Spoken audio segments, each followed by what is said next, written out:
Hello friends, आज हमारा polity का ये 19वां लेक्चर है जो कि राज्यपाल टॉपिक से संबंधित है। आज हम भाग 6 को कवर करेंगे, जिसमें आज पहला टॉपिक है राज्यपाल। आज राज्यपाल के बारे में देखेंगे, फिर उसकी क्या शक्तियाँ हैं, उसके क्या अधिकार हैं, इसके बाद उसके कॉन्सेप्ट को पढ़ेंगे।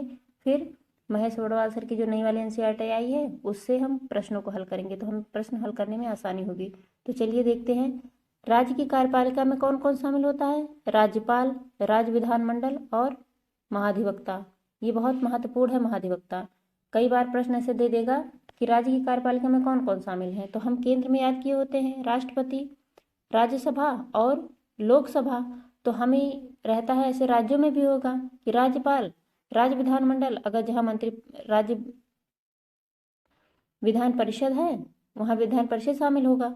नहीं, विधान परिषद तो शामिल होगा अगर है जहाँ, लेकिन महाधिवक्ता शामिल होगा, जबकि केंद्र में महान्यायवादी वहाँ की केंद्र की कार्यपालिका में शामिल नहीं होता। तो ये अंतर है, इसको याद रखिएगा। एक बार दो बार प्रश्न भी पूछा गया है कि राज्य की कार्यपालिका में कौन कौन शामिल है। तो राज्यपाल, राज्य विधानमंडल और महाधिवक्ता। राज्य विधानमंडल का अर्थ ही हो गया, क्योंकि उसको एक एक सदन को विधानसभा कहते हैं, एक सदन को विधान परिषद कहते हैं। दोनों को मिला के विधानमंडल बनता है, लेकिन अगर दोनों ना हो तो एक को भी हम विधानमंडल कहते हैं। तो ये अंतर है केंद्र और राज्य की जो कार्यपालिका की संरचना है। अब हम राज्यपाल के बारे में देखते हैं सबसे पहले, फिर राज्य विधानमंडल, फिर महाधिवक्ता के बारे में देखेंगे। सबसे पहले राज्यपाल की नियुक्ति कौन करता है, तो राष्ट्रपति करता है।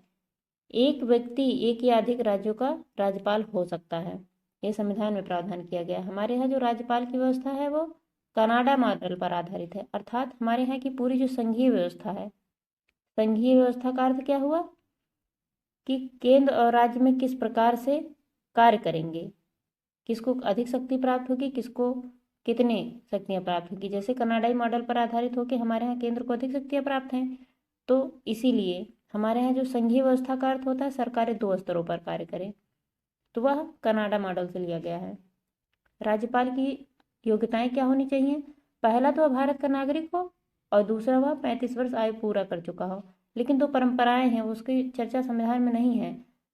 जब भी राज्यपाल नियुक्त हो तो वह उस राज्य का नहीं होना चाहिए। जैसे मध्य प्रदेश में नियुक्त करना है तो मध्य प्रदेश का व्यक्ति नहीं होना चाहिए, चाहे यूपी का हो, चाहे किसी अन्य का हो, चाहे साउथ इंडिया का हो, चाहे नॉर्थ इंडिया का, लेकिन स्पेशली उस राज्य का नहीं होना चाहिए। ये परंपरा है, कहीं प्रावधान नहीं है। और जब भी राज्यपाल की नियुक्ति हो तो मुख्यमंत्री से परामर्श लेना होगा राज्यपाल को। ये परंपरा है, कोई जरूरी नहीं है परामर्श ले या ना ले, अक्सर परामर्श को माना नहीं जाता। आगे देखते हैं, राज्यपाल पद की शर्तें क्या हैं, कौन सा व्यक्ति राज्यपाल हो सकता है या नहीं। तो ना तो वह संसद सदस्य हो और ना ही किसी विधानमंडल का सदस्य हो, वही व्यक्ति राज्यपाल बन सकता है और किसी लाभ के पद पर ना हो। शपथ को कौन दिलाता है राज्यपाल को। जिस प्रकार केंद्र में राष्ट्रपति को शपथ सुप्रीम कोर्ट का मुख्य न्यायाधीश दिलाता है, अगर वो ना हो तो अन्य न्यायाधीश दिलाता है, वरिष्ठतम न्यायाधीश। उसी प्रकार राज्यों में जो राज्य के हाई कोर्ट है उसके मुख्य न्यायाधीश द्वारा राज्यपाल को शपथ दिलाई जाती है। अगर वह अनुपस्थित है तो उसी हाई कोर्ट का वरिष्ठतम न्यायाधीश शपथ दिलाता है। तो याद रखिएगा इस बात को। आगे है, राज्यपाल की पदावधि कितनी होती है। सामान्यतः 5 वर्ष होती है, लेकिन यह राष्ट्रपति के प्रसाद पर्यंत पद धारण करता है। राष्ट्रपति को यह कभी भी त्यागपत्र देकर अपना पद छोड़ सकता है। तो याद रखिएगा, राष्ट्रपति को त्यागपत्र अपना देता है, ना कि राज्य में किसी अधिकारी को।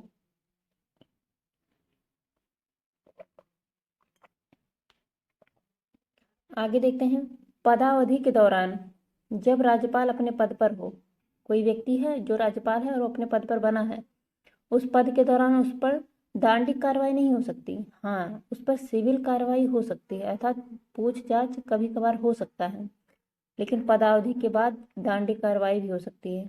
ये ऐसा इसलिए होता है क्योंकि राष्ट्रपति और राज्यपाल पद हमारे यहाँ बहुत संवैधानिक पद हैं, बहुत सम्माननीय पद हैं। वहां पे जो व्यक्ति बैठा है महत्व उस व्यक्ति का नहीं है, महत्व उस पद का है। तो अगर सुनने में कैसा लगे, आप ही सोचिए कि अगर किसी राज्यपाल पर कोई, मान लीजिए दंडिक कार्रवाई चल रही है, तो अब राज्यपाल पे जो पद पे बैठा है व्यक्ति तो वो तो एक दिन हट जाएगा, लेकिन अब वो राज्यपाल का जो पद है, वो जो एक पद है, वो धूमिल हो गया ना उसकी छवि, तो उस पद के लिए उस पर कभी दंड कार्रवाई नहीं होती है। उसी प्रकार राष्ट्रपति के ऊपर तो सिविल कार्रवाई भी नहीं होगी अगर वो अपने पद पर बना रहता है। तो ये देखिएगा अंतर है, क्योंकि पद की गरिमा है, उस व्यक्ति की गरिमा नहीं है।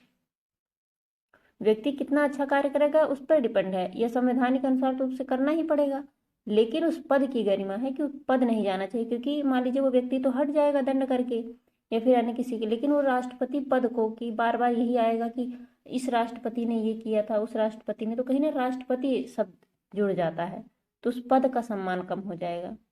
आगे देखते हैं कार्यकारी शक्तियां क्या हैं। पहला तो राज्य सरकार के जो सभी शासन संबंधी कार्य हैं राज्यपाल के नाम से होते हैं। जिस प्रकार केंद्र में राष्ट्रपति के नाम से होते हैं, उसी प्रकार राज्यों में राज्यपाल के नाम से होते हैं। राज्य के लिए बिना नियम और विनियम बना सकता है राज्यपाल, अर्थात हमने देखा ना किस प्रकार से वहां पे तो जो लोकसभा अध्यक्ष है वो नियम विनियम बनाता है, लेकिन राज्यों में राज्यपाल नियम विनियम बनाता है। लेकिन जो लोकसभा अध्यक्ष बनाता है वो केवल संसद के लिए बनाता है, अगर बात पूरे देश की हो तो वहां राष्ट्रपति बनाता है।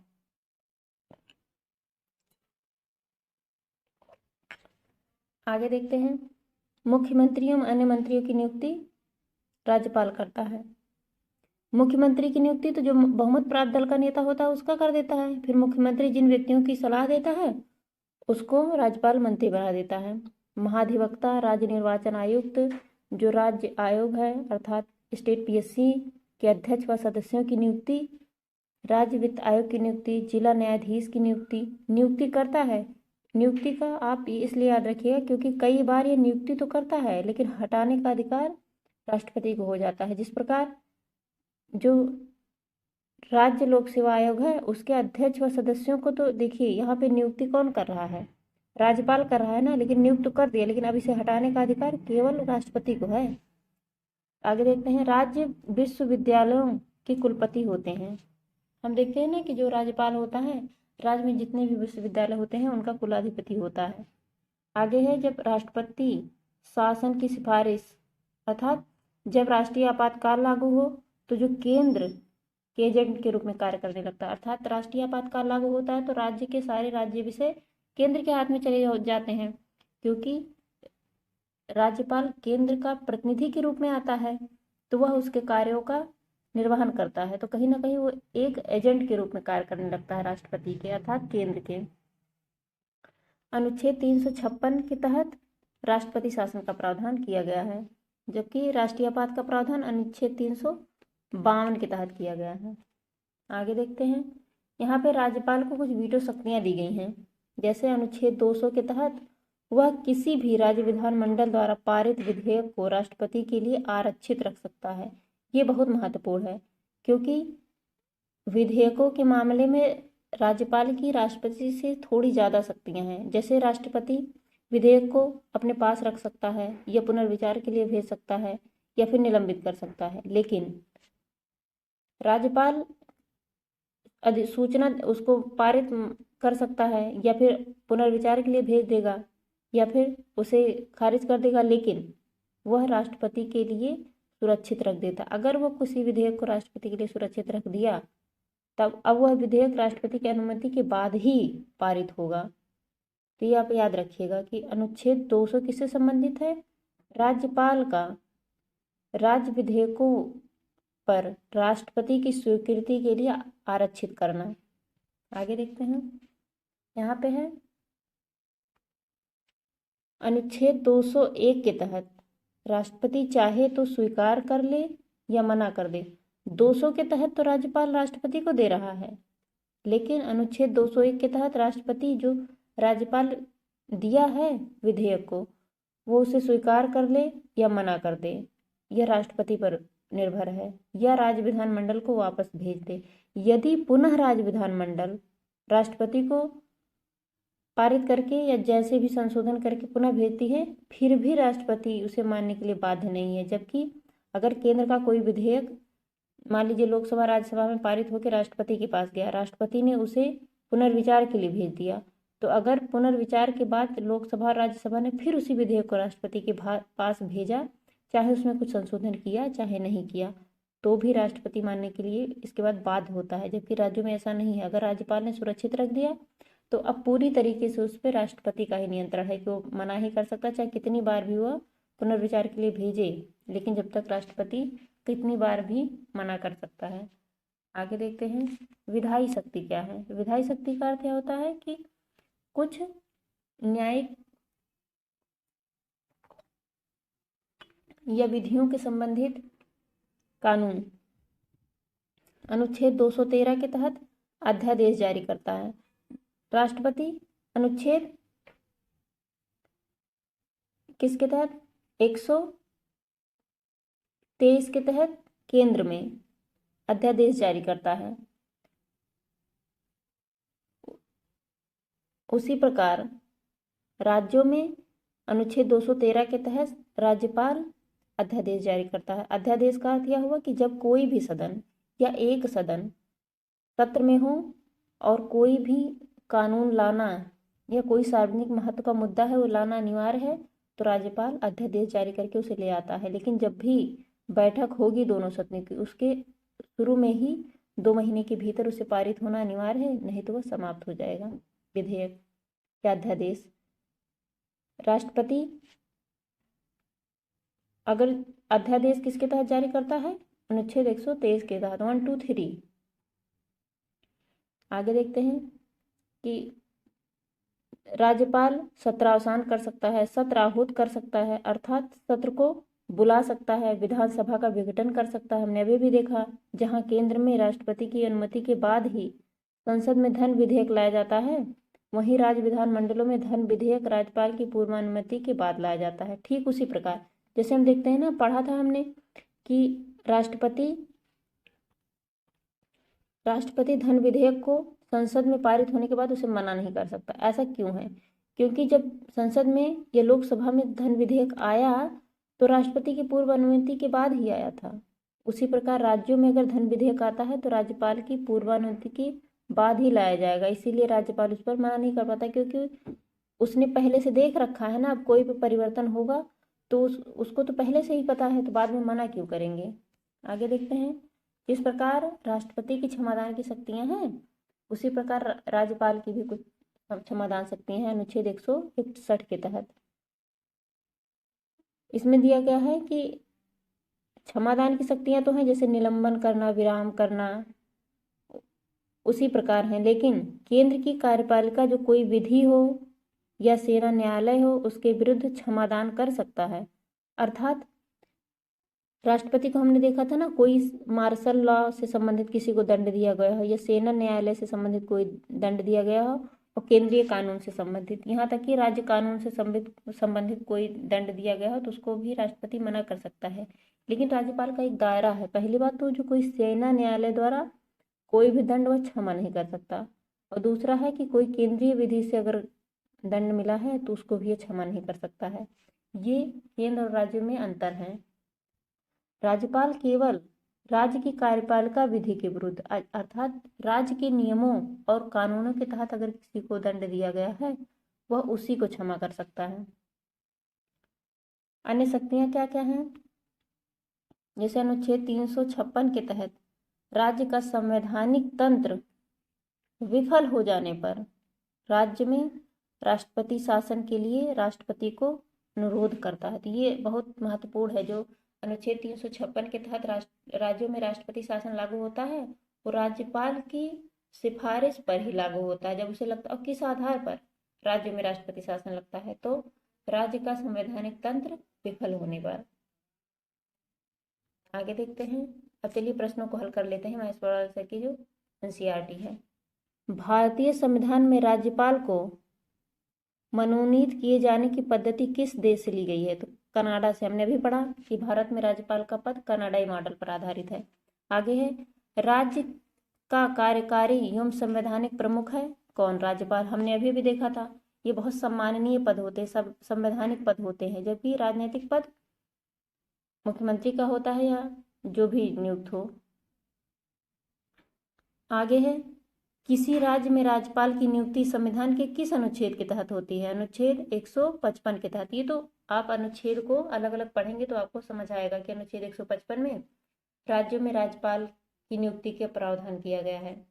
विधान परिषद में राज्यपाल द्वारा कितने सदस्य मनोनीत किए जाते हैं? अगर जिस राज्य में विधान परिषद, वैसे तो सभी राज्यों में है नहीं, लेकिन वर्तमान में जो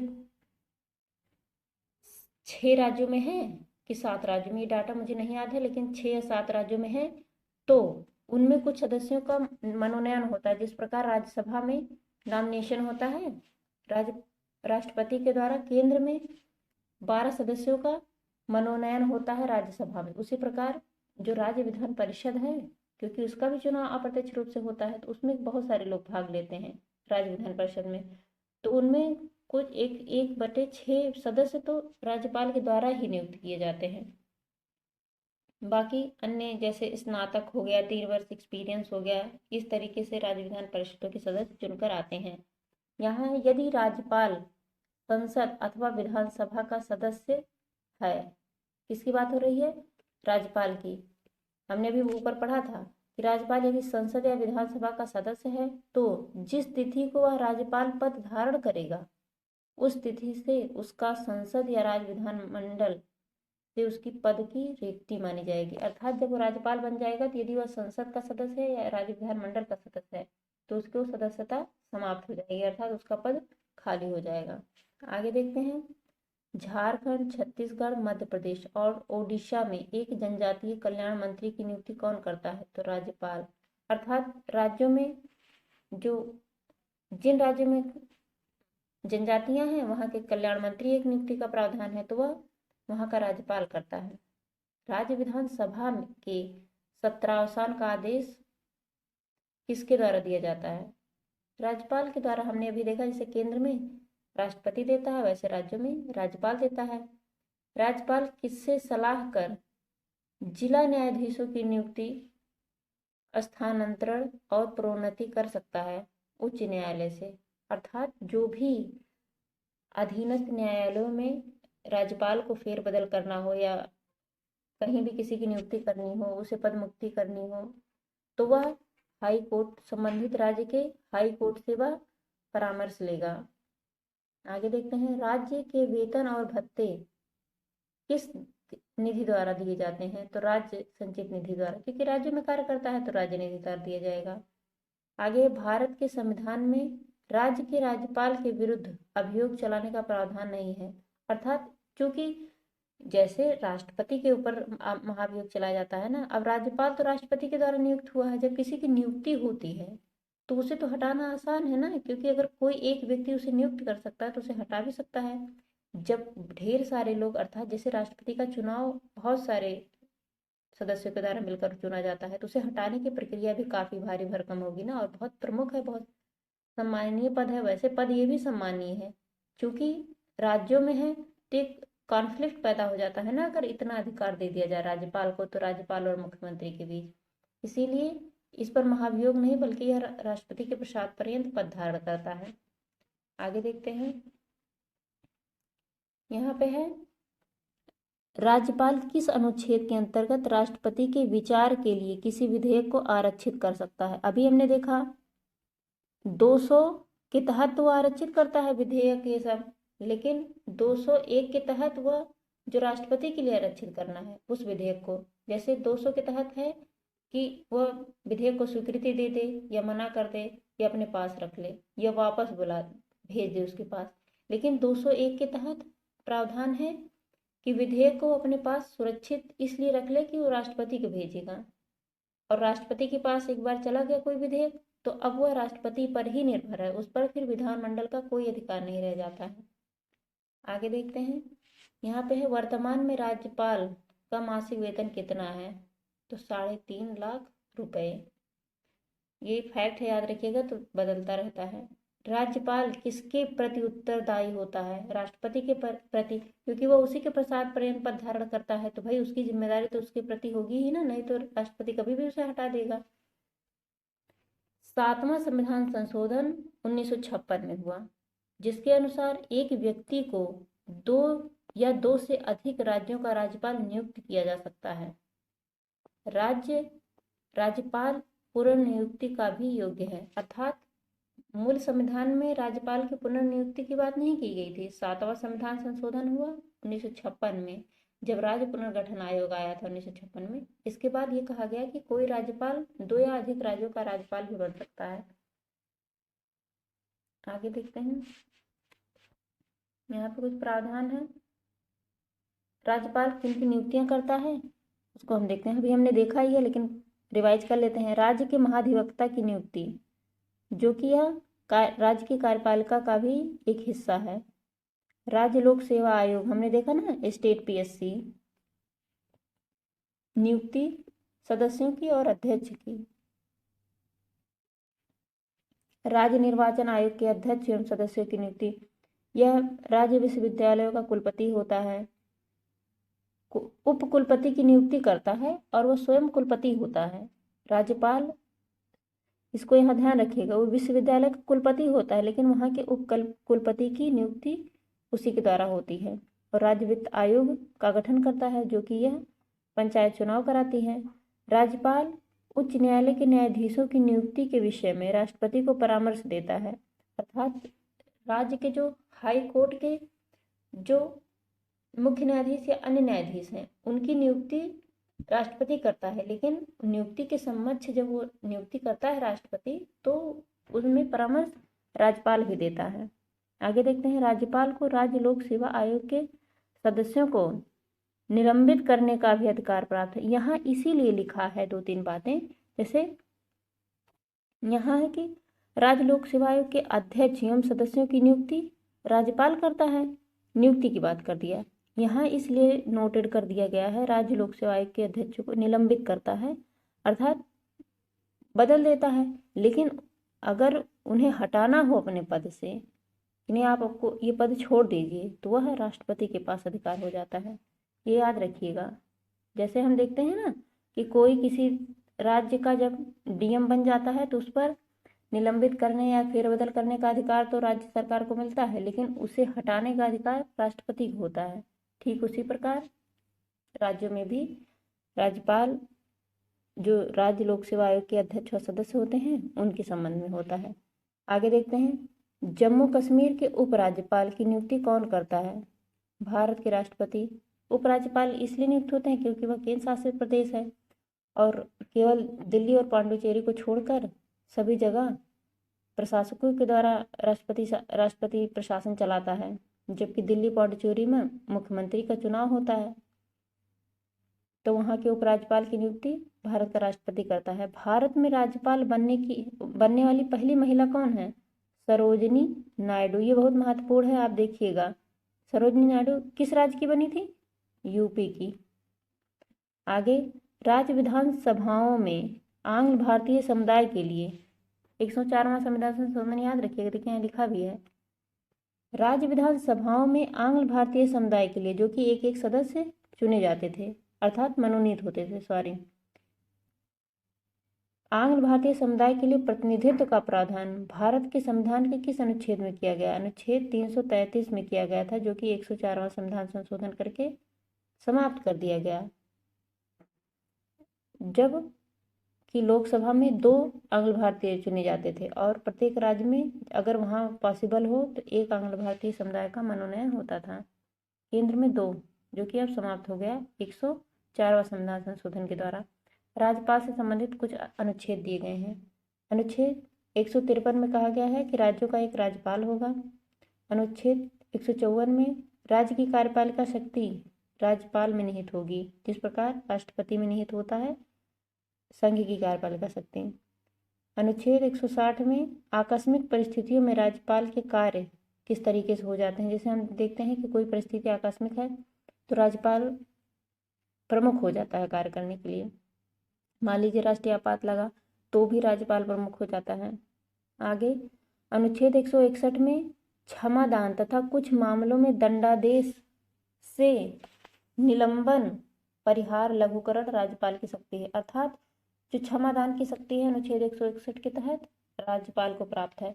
राज्यपाल केवल किस पर क्षमा नहीं कर सकता है? एक तो फांसी की सजा को माफ नहीं कर सकता और कोई सैन्य न्यायालय है उससे संबंधित सुनवाई को वो माफ नहीं कर सकता, कोई अगर आता है और केंद्रीय कानून से संबंधित हो तो उसे। तो याद रखिएगा इसको। अनुच्छेद 163 में मंत्रिपरिषद द्वारा राज्यपाल को सलाह एवं सहयोग देना, जिस प्रकार हमने देखा था अनुच्छेद 74 में केंद्र की बात की गई थी, केंद्र में एक मंत्रिपरिषद होगी जो राष्ट्रपति को सहायता और सलाह देगी, उसी प्रकार राज्य में होता है।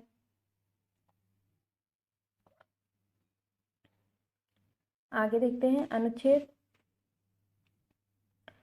200, हमने अभी भी पढ़ा था ना, राज्य विधानसभा द्वारा पारित विधेयकों पर राज्यपाल की अनुमति, अर्थात राज्यपाल उसे स्वीकार भी कर सकता है, उसे पुनर्विचार के लिए भी भेज सकता है, उसे अपने पास भी रख सकता है, उसे राष्ट्रपति के विचार के लिए भी रख सकता है।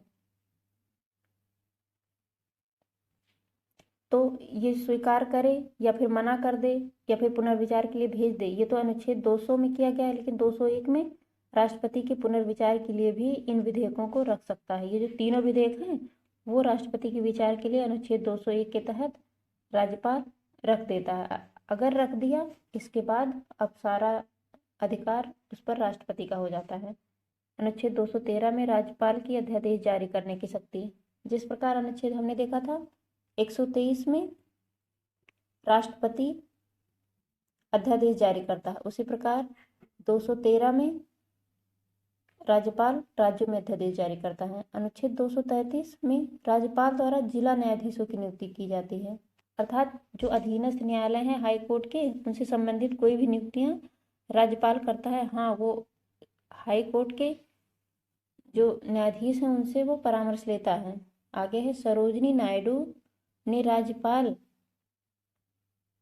को सोने के पिंजड़े में निवास करने वाली चिड़िया की संज्ञा दी है। उन्होंने कहा कि ये तो सोने का पिंजड़ा में है, अधिकार तो इसके पास बहुत है लेकिन प्रयोग नहीं कर सकता।